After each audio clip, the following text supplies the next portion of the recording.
Hello, I'm Daniel, and welcome to my next series of the book of Matthew from the Bible New Living Translation. So, I'm here at my desk. Over here, as you guys can see, I have the Bible and I have a cup of water. So, everything you need in this heat. So, let me just adjust the camera here so you guys can see me. Okay, so let's start to read the Bible now. So right now we're in Matthew chapter 11. Matthew chapter 11. Jesus and John the Baptist. When Jesus had finished giving these instructions to his 12 disciples, he went out to teach and preach in towns throughout the region. John the Baptist, who was in prison, heard all about these things. Heard about all the things the Messiah was doing. So he sent his disciples to ask Jesus, "Are you the Messiah we've been expecting? Or should we keep looking for someone else?" Jesus told them, "Go back to John and tell him what you have heard and seen. The blind see, the lame walk, those with leprosy are cured, the deaf hear, the dead are raised to life, and the good news is being preached to the poor." And he added, "God blesses those who do not fall away because of me." As John's disciples were leaving, Jesus began talking about him to the crowds. "What kind of a man did you go into the wilderness to see? Was he a weak reed, swayed by every breath of wind? Or were you expecting to see a man dressed in expensive clothes? No, people with expensive clothes live in palaces. Were you looking for a prophet? Yes, and he is more than a prophet. John is the man to whom the scriptures refer when they say, 'Look, I am sending my messenger ahead of you, and he will prepare your way before you.' I tell you the truth, of all who have ever lived, none is greater than John the Baptist. Yet even the least person in the kingdom of heaven is greater than he is.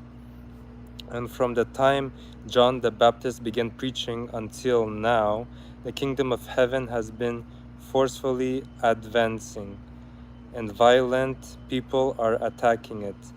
For before John came, all the prophets and the law of Moses looked forward to this present time. And if you are willing to accept what I say, he is Elijah, the one the prophets said would come. Anyone with ears to hear should listen and understand. To what can I compare this generation? It is like children playing a game in the public square. They complain to their friends, "We played wedding songs, and you didn't dance. So we played funeral songs, and you didn't mourn." For John didn't spend his time eating and drinking, and you say he's possessed by a demon. The Son of Man, on the other hand, feasts and drinks, and you say he's a glutton and a drunkard and a friend of tax collectors and other sinners. But wisdom is shown to be right by its results.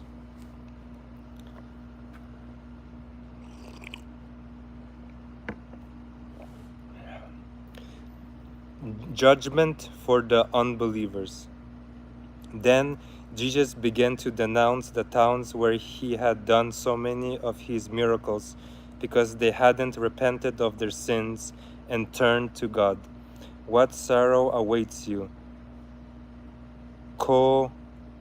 Chorazin and Bethsaida! For if the miracles I did in you had been done in wicked Tyre and Sidon, their people would have repented of their sins long ago. clothing themselves in burlap and throwing ashes on their heads to show their remorse. I tell you, Tyre and Sidon will be better off on Judgment Day than you. And you people of Capernaum, Capernaum, Capernaum, will you be honored in heaven? No, you will go down to the place of the dead. For if the miracles I did for you had been done in wicked Sodom, it would still be here today. I tell you, even Sodom will be better off on Judgment Day than you. Jesus' prayer of thanksgiving. At that time, Jesus prayed this prayer: O Father, Lord of the heaven and earth, thank you for hiding these things from those who think themselves wise and clever, and for revealing them to the childlike. Yes, Father, it pleased you to do it this way.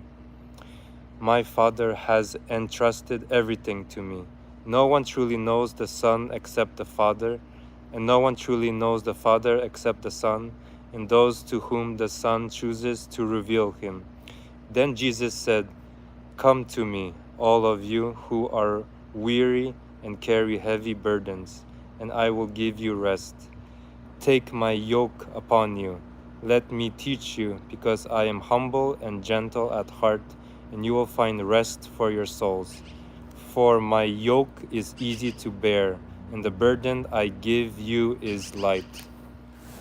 So that is Matthew chapter 11, and we're done. And I hope you guys have a great rest of your day, and I'll see you tomorrow. Bye-bye.